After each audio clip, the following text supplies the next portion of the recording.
Je m'appelle Frédéric de Golfiem et je suis le metteur en scène du spectacle Dissonance Jeanne d'Arc qui se joue depuis le début du Festival d'Avignon, donc le 5 juillet, et qui se termine ce soir, le 26. Donc ça fait un mois qu'on est là au festival et qu'on joue tous les soirs. Je fais quelques prestations avec cette troupe depuis 3 ans maintenant. Bon, évidemment, je ne suis pas comédien de métier, hein, bien sûr, c'est pas du tout mon job. Vous avez une vie très étonnante, on aura l'occasion d'y revenir également. Vous avez eu une première vie où vous étiez au service de l'État et de la nation française.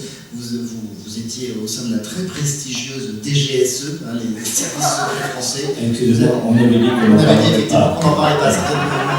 L'animateur de l'émission me consulte par rapport à l'aspect religieux dans le thème de Jeanne d'Arc. Et je fais un peu le rôle d'un prêtre un petit peu traditionnel, coincé un peu, voilà. Hein, ce qui n'est pas du tout mon cas dans la vie. Cette dame est la transgression et moi je suis le sacré. Si j'étais pas là, je serais au chômage. Ben c'est vrai, merci mon père, amen, merci, c'est vrai. Je suis pas la première quand même, Voltaire a fait en son temps un long poème où Jeanne d'Arc se fait sodomiser par un âne. Une émission de radio enregistrée dans les conditions du direct, un peu comme on pouvait voir sur France Culture, sur France Inter. Sauf que là, l'objectif c'est d'utiliser des personnes et des figures, parce que ce sont des figures qui ne devraient jamais se retrouver ensemble, ou alors si elles se retrouvent sur un plateau, elles ne discutent pas, et malgré tout les faire échanger.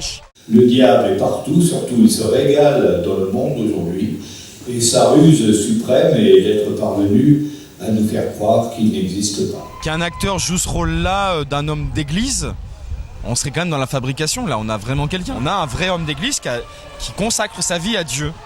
Waouh, quelle chance pour moi de pouvoir discuter sur un plateau de théâtre, parce qu'on pourrait le faire comme ça dans un bar ou sortir de la messe, mais on peut mettre en scène cette chose-là. Quand un lapin il passe la frontière entre la France et l'Italie, quand il arrive en Italie, il se dit pas « Ah, Maquet !» Ça n'existe pas. Le lapin obscuré, c'est pas objectif. Ça n'existe que pour les autres. Sur notre carte nationale d'identité, quand il y a marqué « Identité nationale, 2 points », qu'est-ce qu'il y a marqué ? Il y a marqué « Maquet lapin », qu'est-ce qu'il y a marqué ? L'objectif avec cette pièce, c'est quoi ?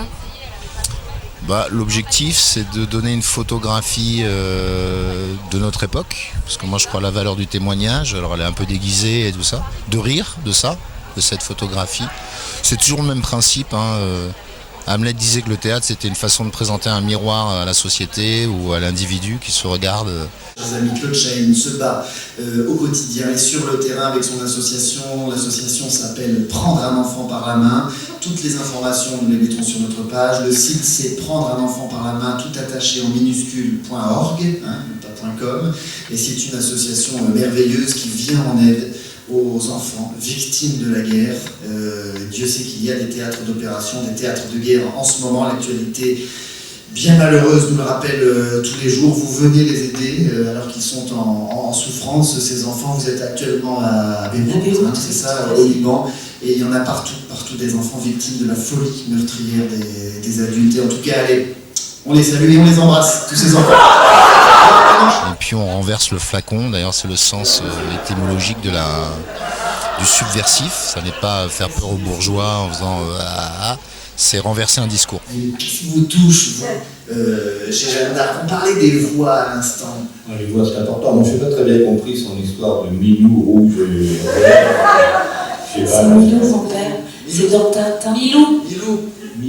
C'est une pièce qui dresse un tableau extrêmement proche de la réalité, mais qui l'a fait dissonner cette réalité en permanence pour amener le théâtre, l'humour et le décalage, parce qu'il ne faut pas oublier que c'est de la fiction tout ce qu'on fait. Le cloître des Caves, on a construit une mosquée, c'est ça, c'est pas la faute du grand matin, mais tout disparaît, notre histoire disparaît, on déboulonne l'histoire de France sur la race, littéralement. Pourquoi ? Parce qu'on a troqué l'éducation dite nationale contre la culpabilité coloniale.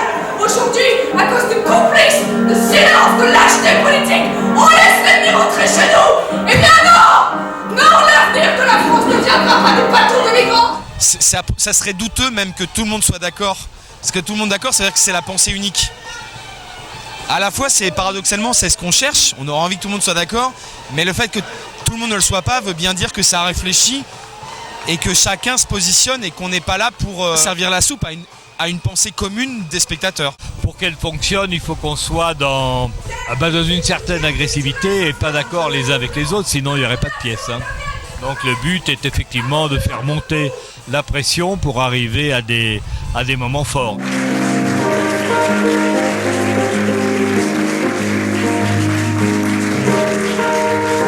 Réalisée par Frédéric Delorfiel et Mathieu Cachet.